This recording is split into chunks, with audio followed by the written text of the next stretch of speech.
আজকে ব্রেকফাস্টে খুব জলদি একটা হেলদি ব্রেকফাস্ট বানাবো। আজকে একটু ব্রেকফাস্টে অন্যরকম কিছু বানানো যাক, তাই আমি আগের দিন রাত্রেবেলায় 2 কাপের মতো মসুর কলাই ভিজিয়ে রেখে দিয়েছিলাম। এরপরে কয়েক টুকরো টমেটো তেলে দিয়ে একটু আদা একটু রসুন দিয়ে ভালো করে ভেজে নেব। এখানে প্রথমেই আমি আগে চাটনিটা বানিয়ে নিচ্ছি। তারপরে দিয়েছি গোটা জিরে, দিয়ে গোলমরিচ গোটা এবং দিয়েছি লঙ্কার গুঁড়ো। এখানে আপনারা ঝালটা আপনাদের পছন্দ মতো দেবেন। একটু ঝাল ঝাল হলে খেতে ভালোই লাগে, তবে যদি বাচ্চারা খায় সেখানে ঝাল দেওয়ার দরকার নেই। তারপর ভালো করে ভেজে নেব যতক্ষণ না টমেটোগুলি একবারে গলে আসে। তারপর একটা মিক্সিতে আমি ভালো করে মিহি করে পেস্ট বানিয়ে নেব। তবে এই টমেটো ভাজাগুলি একটু ঠান্ডা হলে তারপরেই মিক্সিতে বাটবেন। আমি এখানে দিয়ে দিয়েছি অল্প নুনটা আমি টমেটো ভাজার সময় দিইনি, তার একটাই কারণ, জল ছেড়ে দিলে তখন টমেটোগুলি ভালো ভাজা হয় না। তারপরে দিয়েছি কিছুটা তেঁতুল গোলা জল, আমি তেঁতুল ভিজিয়ে রেখেছিলাম, সেই জলটা একটু দিয়ে দিয়েছি। আর অল্প চিনি দিয়েছি টেস্ট ব্যালেন্সের জন্য। দিয়ে ভালো করে মিক্সিতে মিহি করে পেস্ট করে নেব। এখানে আমি পেস্ট করে নিয়েছি, দিয়ে সাইডে রেখে দিয়েছি। এরপরে আমি মিক্সিতে ওই যে মসুর ডালগুলি ভিজিয়ে রেখেছিলাম সেগুলি বেটে নেব। জল না দিয়ে বাটলে ভালো হয়, তবে আপনারা জল দিয়েও বাটতে পারেন। দেখুন এই রকম ব্যাটারটা হবে।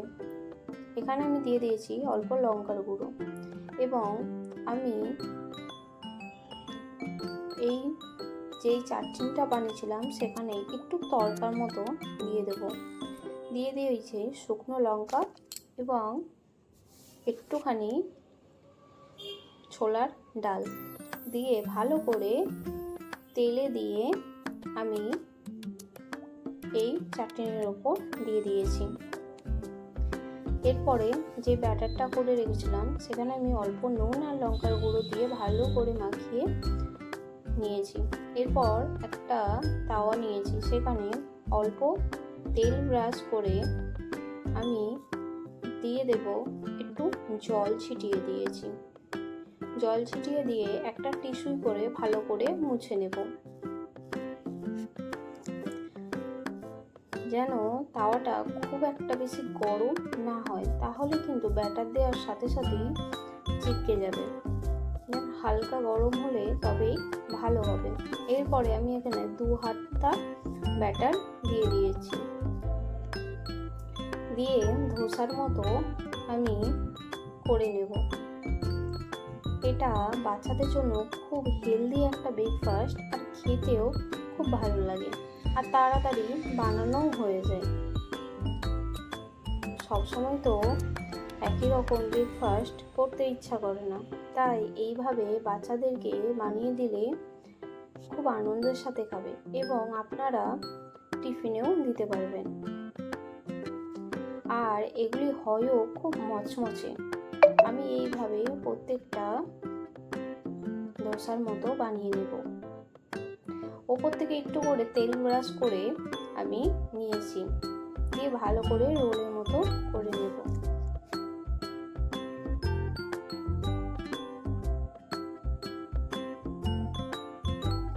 এখানে আমি প্রত্যেকটা এইভাবে বানিয়ে নিচ্ছি।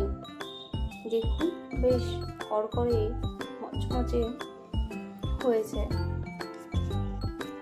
আমার সবগুলি ধোসা বানানো হয়ে গেছে। এরপরে আমি নামিয়ে নেব এবং চাটনির সাথে পরিবেশন করে নেব।